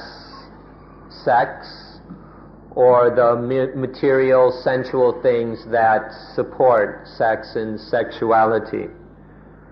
We don't stress these the way modern society does because they easily become excessive. And when these things become excessive or incorrect, out of balance, then they become the basis and the object of all forms of all kinds of egoism and selfishness. And so all the wars that have troubled humanity arise in the end because of this imbalance or excess of sexuality, sex, and materialism. Because of this obsession with sensual pleasure in sex and in luxuries, all the wars and the vast majority of tragedies that humans have inflicted upon themselves are due to this excess, due to this imbalance. So instead we stress a correctness where although there might be sex, it's not excessive, it's not out of place, out of balance. It's dealt with correctly and wisely. There will be material things, but they're not excessive, they don't become an obsession, like they have for most of the world now. And then when these kind of material things and sex and the like are in proper balance and are not excessive but are sufficient, then we don't have the kind of problems with selfishness which creates the wars and the crimes and the exploitation and the destruction of the environment and all these other things. So any kind of evolution which leads to excess or imbalance, and we can see many forms of these in the modern world, is not the correctness of true survival of the fittest. The true survival of the fittest is truly correct, and there's nothing excessive, there's nothing out of balance. This will bring about the highest evolution of the human mind, of human life. พูดสั้นๆกันอย่างนี้ก็ได้ว่าความเป็นบวกหรือความเป็นลบที่ควบคุมไม่ได้มีอิทธิพลเหนือเรานั่นแหละอันตรายที่สุดความเป็นบวกหรือความเป็นลบที่ควบคุมได้ทำความถูกต้องนั่นแหละมีประโยชน์พูดเท่านี้ก็พอ To put it briefly, the positiveness and negativeness which cannot be controlled has tremendous power over us and has no benefit whatsoever. But the positive and negativeness which can be controlled has no power over us and has benefit for us. คนเดียวกันก็ถามต่อ Can you explain the difference between the science of religion and other sciences related to the mind, such as psychology, psychiatry, neurology?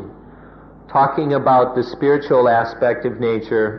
how would you define the word spiritual? ขอให้อธิบายความแตกต่างระหว่างวิทยาศาสตร์แห่งศาสนาและวิทยาศาสตร์แขนงอื่นๆเช่นจิตวิทยาหรือเกี่ยวกับจิตแพทย์หรือวิทยาศาสตร์เกี่ยวกับเส้นประสาทและเมื่อเราพูดถึงส่วนที่เป็นทางสติปัญญาหรือทางวิญญาณแห่งธรรมชาติจะดีความของคำว่าทางวิญญาณหรือ spiritual อย่างไรเราพูดถึงคำว่าวิทยาศาสตร์กันก่อนเราจำกัดความลงไปสั้นๆว่าพิสูจน์ได้ทดลองได้พิสูจน์เท่าไรมันก็คงที่คงตัวอยู่เสมอนี่เรียกว่าวิทยาศาสตร์ถ้าไปใช้ทางวัตถุก็มีผลเป็นความรู้ทางวัตถุมันก็เป็นอีกเรื่องหนึ่งซึ่งทางศาสนาไม่ค่อยจะต้องใช้มากนักก็ใช้บ้างเหมือนกันนิดหน่อยทีนี้วิทยาศาสตร์ทางจิตถ้ามันไม่ได้เป็นไปเพื่อความดับทุกข์มันก็ไม่มีประโยชน์หรืออาจจะให้โทษเช่นจิตวิทยาที่ใช้เพื่อความหลอกลวงนี่จิตวิทยานี่ก็ให้โทษแต่ถ้าว่าจิตวิทยาที่ไปใช้เพื่อควบคุมจิตให้ได้บังคับจิตให้ได้หรือว่าจะถอนความยึดมั่นถือมั่นว่าตัวกูของกูได้จิตวิทยาอย่างนี้ก็เป็นศาสนาเป็นจิตวิทยาทางฝ่ายจิตใจที่มันจะช่วยแก้ปัญหาในทางฝ่ายจิตใจ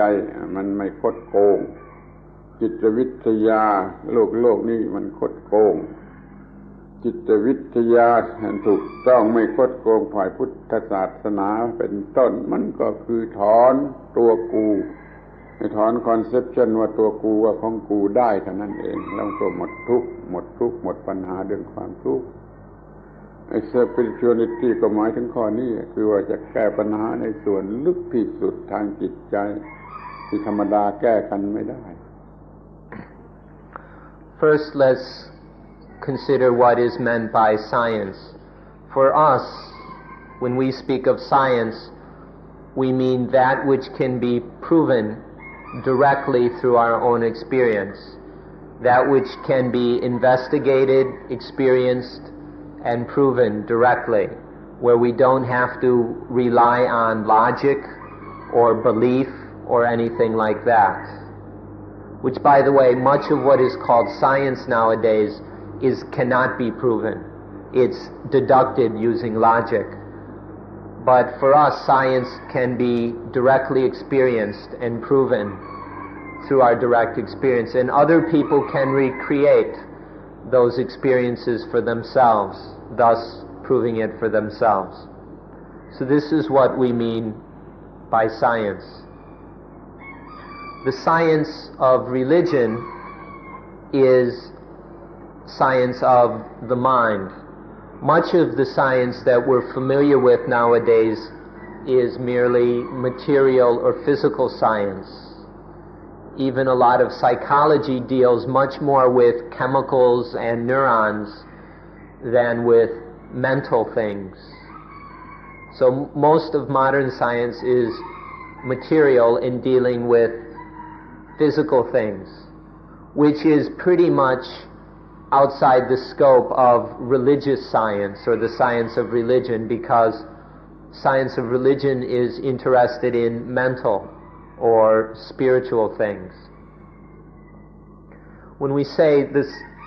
religious science, or especially Buddhism, is concerned with mental things,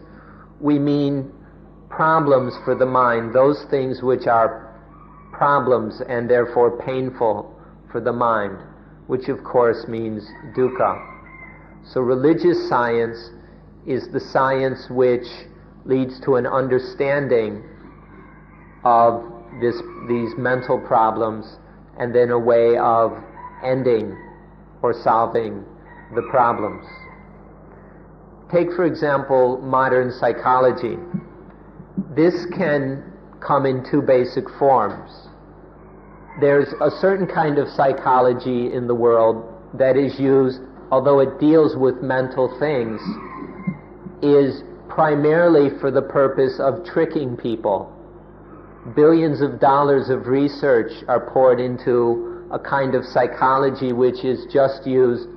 to deceive people, whether through propaganda or brainwashing or advertising in other related fields. Although this could be called a science of the mind, it's in no ways religious, because it has no intention to help people.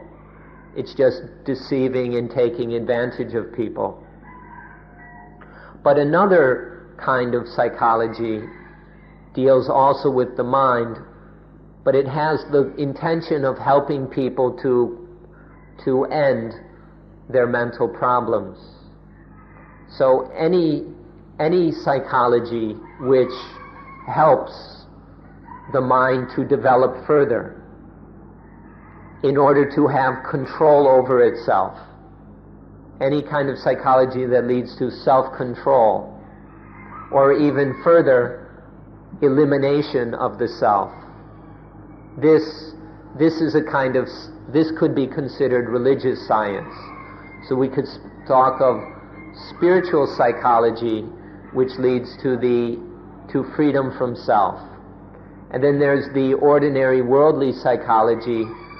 which instead of helping people to control themselves,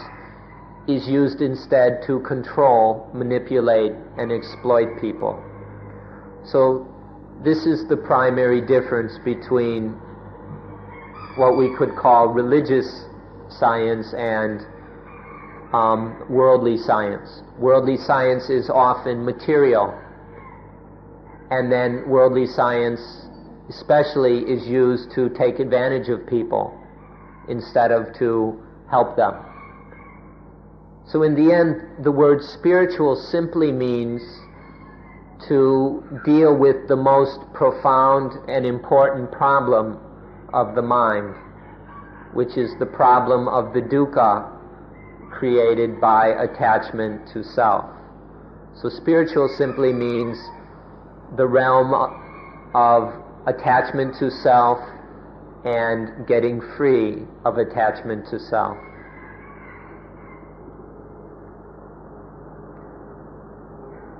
The same person asks one more question.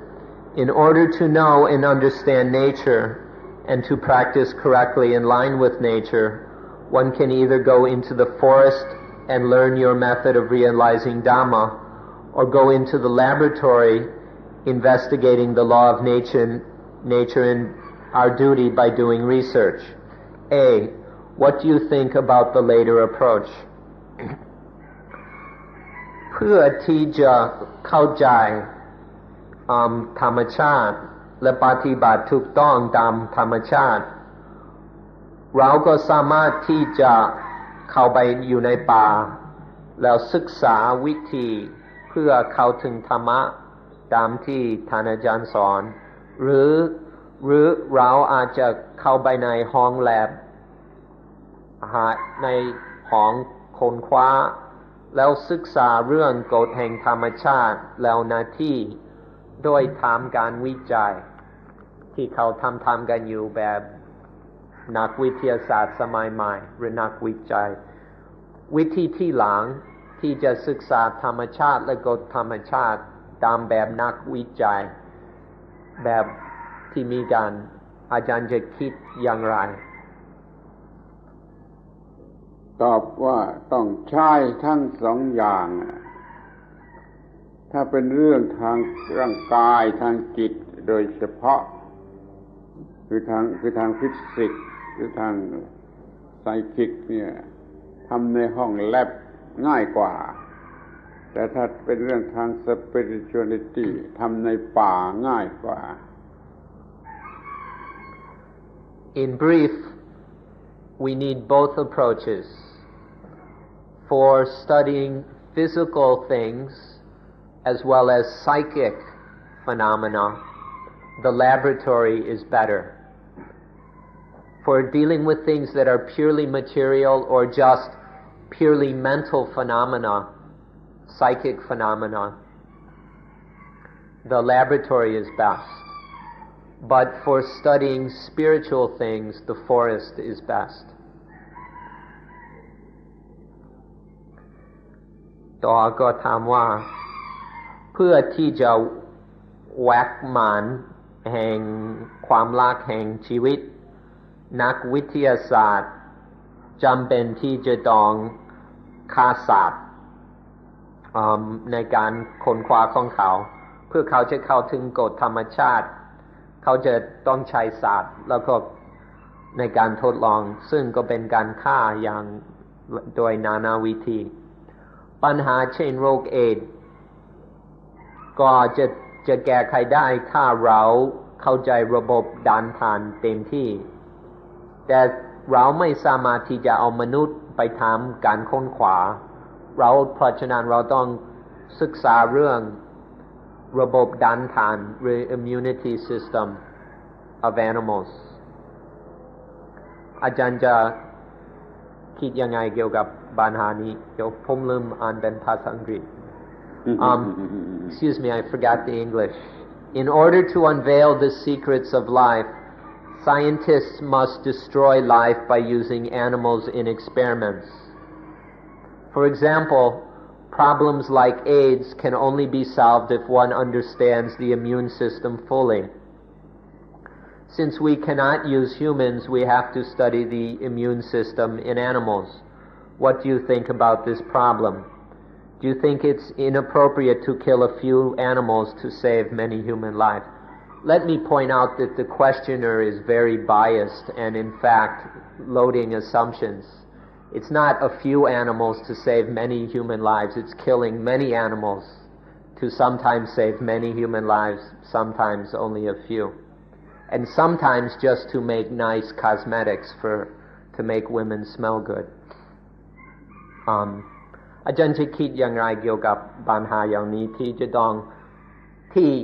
เขาว่าจำเป็นต้องใช้สัตว์แล้วฆ่าสัตว์แต่จริงๆอาจจะไม่จำเป็นก็ได้อาจารย์จะคิดอย่างไรไม่ต้องเป็นเรื่องของผู้ใดหรือของพุทธศาสนาโดยเฉพาะ แต่จะต้องเป็นของทั้งหมดคือของทุกศาสนาการทำให้ตายเนี่ยถ้าทำโดยความโง่โดยอวิชชาโดยความเห็นแก่ตัวจึงจะเรียกว่าการฆ่าซึ่งเป็นบาปแต่ถ้าการทำให้ตายด้วยสติปัญญาโดยเหตุผลอย่างอื่นซึ่งจะทำให้เกิดผลดีขึ้นไปมันไม่ใช่การฆ่ามันเป็นการศึกษามันเป็นการพิสูจน์เป็นการทดลอง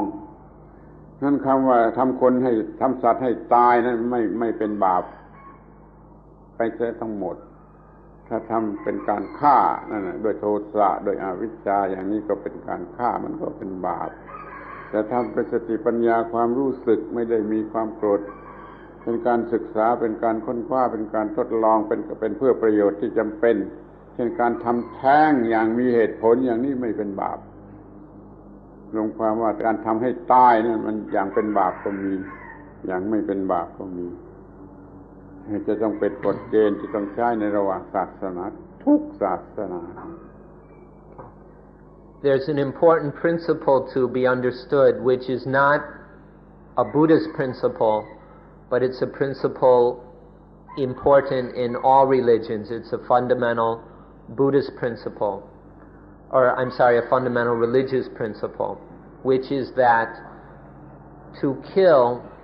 with selfishness, to kill animals selfishly, that is with ignorance, with anger, with hatred, with greed, and so on, is considered evil, or in some religions it's called sinful. To kill selfishly is evil or sinful. This is a universal religious principle. However, and that applies in the laboratory as well as elsewhere. However, if there is the same kind of activity going on, but the motivation is not selfish, if it isn't motivated by ignorance, greed, anger, hatred, and so on, then we don't call that killing. If it's done with true mindfulness and understanding or wisdom, we don't call it killing, and we don't say that it is evil or sinful. For example, if there is truly necessary research, and it is done with wise motives, with valid reasons, and there's nothing selfish involved, we don't call that killing or sinful. So what it comes down to is it being done selfishly, just for the benefit of a few or of oneself, for example, to make a name in the scientific community or so on, or is it being done unselfishly for the common benefit, for the benefit of the majority or of all? This is the deciding factor, whether it's done selfishly or with mindfulness and wisdom. โดยหลักนี้จะถ้าเป็นเรื่องมนุษย์ทำคนขวากับมนุษย์ก็ตายทำไม่เห็นแก่ตัวก็ไม่เป็นไรใช่ไหมนั่นน่ะมันอยู่ที่ว่าทำให้ตายด้วยเหตุผลอะไรเนี่ยทำเป็นเรื่องของกิเลสของความเห็นแก่ตัวถ้ามันก็เป็นการฆ่า killing แต่ถ้ามันเป็นการทำตามหน้าที่เช่นว่าเขาเป็นเพชฌฆาตเขาจะต้องยิงคนให้ตายตามคำสั่งพิพากษาของศาลเขาทำตามหน้าที่ไม่มีเจตนาจะฆ่าอย่างนี้ไอ้การฆ่าก็ไม่มีแก่เพชฌฆาตนะเพราะเขาเป็นการปฏิบัติหน้าที่หรือว่าเราจะต้องทำไร่ทำนาเราต้องไถนามันก็มีตายมีสัตว์ตายในการไถนาอย่างนี้ก็ไม่มีปาณาติบาตมันก็เป็นหน้าที่หรือว่าเรายิงปืนออกไปเพื่อป้องกันตัวอย่างนี้ไม่ใช่การฆ่ามันเป็นการทำหน้าที่ที่ถูกต้องตามกฎเกณฑ์แห่งเหตุผลหรือตามกฎเกณฑ์แห่งสัญญาประชาคมที่ยุติกันไว้ว่าเป็นอย่างไรการทำคนให้ตายนั่นถ้าทำโดย เจตนาของกิเลสมันก็เป็นบาปถ้าทำด้วยสติปัญญาเพื่อมีผลดียิ่งขึ้นไปมันก็ไม่เป็นการฆ่ามันไม่มีบาปเพราะการฆ่าแม้ว่ามันจะมีปฏิกิริยาอย่างอื่นก็ตามใจมันเถิดมันอาจจะมีปฏิกิริยาเลวร้ายต่อสวนมาก็ได้แต่ว่าไม่ใช่บาป So the basic principle is that to cause something or someone to die, if it is done with selfishness, that is called killing. But if to do something which causes something to die, but it is done without selfishness, but with genuine understanding, then that is not called killing. For example, abortion. If abortion is done selfishly, that is killing or murder. But if there are proper reasons for the abortion, then that is not considered killing or murder. I then asked if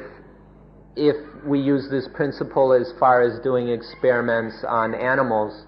well, wouldn't the same principle apply to doing experiments on human beings?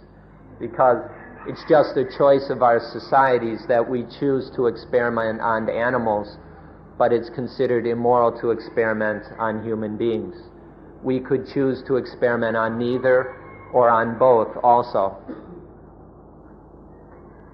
And Tanajan responded in basically the same way. To cause something to die through selfish intention, through selfish motivation, is called killing. But if there's no selfishness, just wisdom, genuine intelligence, then it's not called killing. For example, an executioner, if according to the constitution and laws of a country, if a person has been condemned to death by the courts, and according to the laws of that society, the person is condemned to death, then there is one person called the executioner whose duty it is to carry out the laws of that society. That is not called killing, it is merely called doing one's duty. Another example is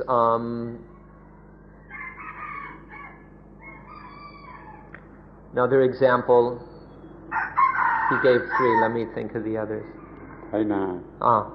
Another one is when farmers plow their fields, whether the rice farmer in Thailand or the corn farmer in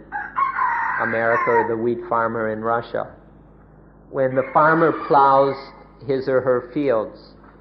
many animals will die. That's inevitable. Now, if the intention is wise without greed, anger, and delusion, then that is not considered killing. It's just doing the duty. Farmers have to plant the food in order for people to eat. So the farmer is just doing his or her duty and not killing. And another example is if you shoot a gun in self-defense, and as a result someone dies, that is not considered killing. If one is merely protecting oneself, defending oneself, then one is actually doing one's duty correctly. การฆ่ากับการทำให้ตายไม่ใช่สิ่งเดียวกันการฆ่าทำด้วยเจตนาของความเห็นแก่ตัวการฆ่าทุกชนิดต้องเป็นบาปแต่การทำให้ตายนั่นน่ะมันยังมีว่าทำเพื่อประโยชน์ยิ่งขึ้นไปอย่างนี้ไม่ใช่การฆ่าอย่างนี้ไม่เป็นบาปการฆ่ากับการทำให้ตายไม่ใช่เป็นของสิ่งเดียวกันมันแยกออกจากกันได้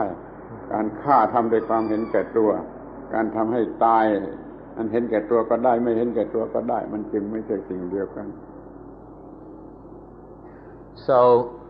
to cause death and to kill are not the same thing. To kill is to cause something to die with selfish intention. But if to cause the death of something for a higher purpose, if the purpose is merely selfish, that's called killing. But if there is a higher purpose, then it is not called killing.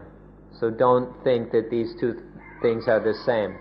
To cause death and to kill are not the same. เวลา2 ชั่วโมงเสร็จแล้วผู้พูดก็ไม่มีแรงจะพูดผู้ฟังก็คงจะทนไม่ไหวแล้วต้องปิดประชุมมีคำถามอีกเยอะให้ปีหน้าปีหน้าก่อนโอเคเดือนหน้าไม่ใช่ปีหน้าเดือนหน้าก็มีคนละกลุ่มซึ่งพวกไม้ก็มีคำถามของเขานั่นแหละเอาไว้เดือนหน้าโอเคอันนี้หมดแล้ว so this we've used over 2 hours. The speaker is out of energy and the listeners probably don't have much energy left either, so we'll close today's meeting. I pointed out that there are many questions left and he said to save them for next year. Next month.